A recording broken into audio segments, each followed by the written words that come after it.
So bank acquirers have misconceptions when they come into the process. I can sum them up in 3 areas. The first is that because I'm the acquirer, I have the best people, the best technology, and the best processes.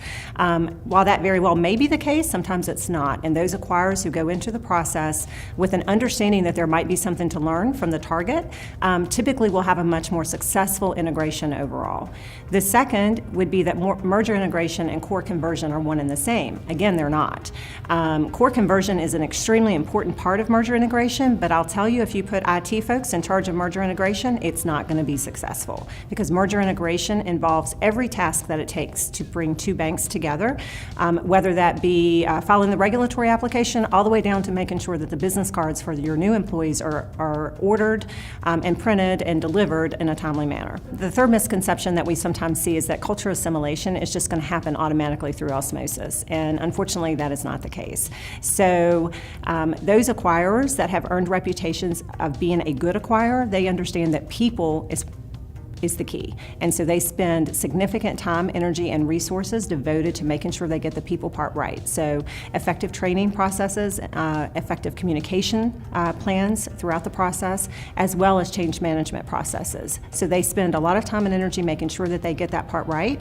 And at the end of the day, that really does drive a successful merger integration. So cultural integration is all about effective communication, quite frankly. So on day 1, the acquirer needs to be ready and willing to answer questions. They should have a communication strategy outlined, a communication plan outlined for their employees, and it should include employees of the bank that they just bought, as well as employees of their own bank. We strongly recommend that the same message be delivered to both sides, because you're going to have anxiety on both sides. If you're from the bank that has just been bought, then you're focused now personally. How does this impact me? Is my pay going to change? Am I going to have a job?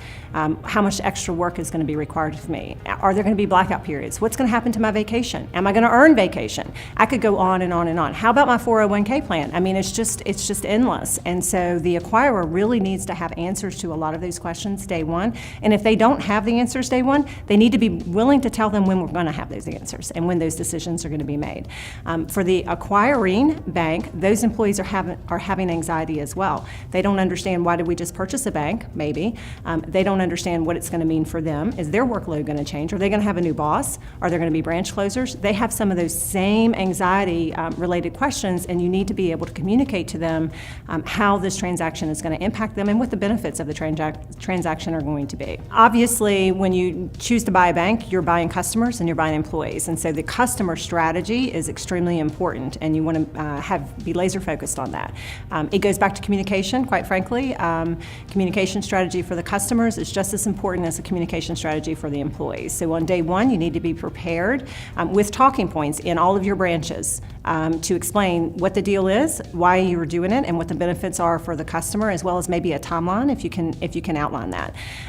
We'd like to see a second communication go out in the form of a letter. That's a joint letter from both CEOs of both banks. Again, explaining the benefits of the merger to the customers, explaining what they're going to have access to, probably more products and service offerings, maybe new branch locations, possibly free ATMs. Whatever those customer impact items are, you want to be able to explain them and tout them, quite frankly.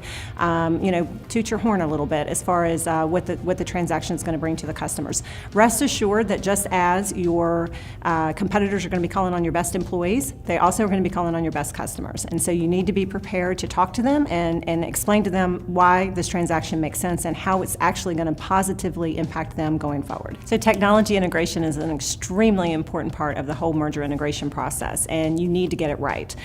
You need to begin that actually in the due diligence phase as the acquirer. You want to look at the technology that the bank has that you're buying and understand the customer impact items very closely. What we urge our customers to do is make sure that they understand the technology at the other bank, be open-minded, don't automatically assume that yours is the best, because it may not be.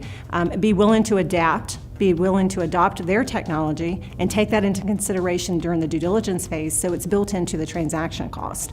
If it's not built into the transaction, then that decision may have been taken away from you. So you want to make sure that you plan for it appropriately, you want to make sure that you approach it with an open mind, and at the end of the day, you want to make sure that the customers that you just bought have the best technology available to them, because if they don't, they're going to go looking elsewhere.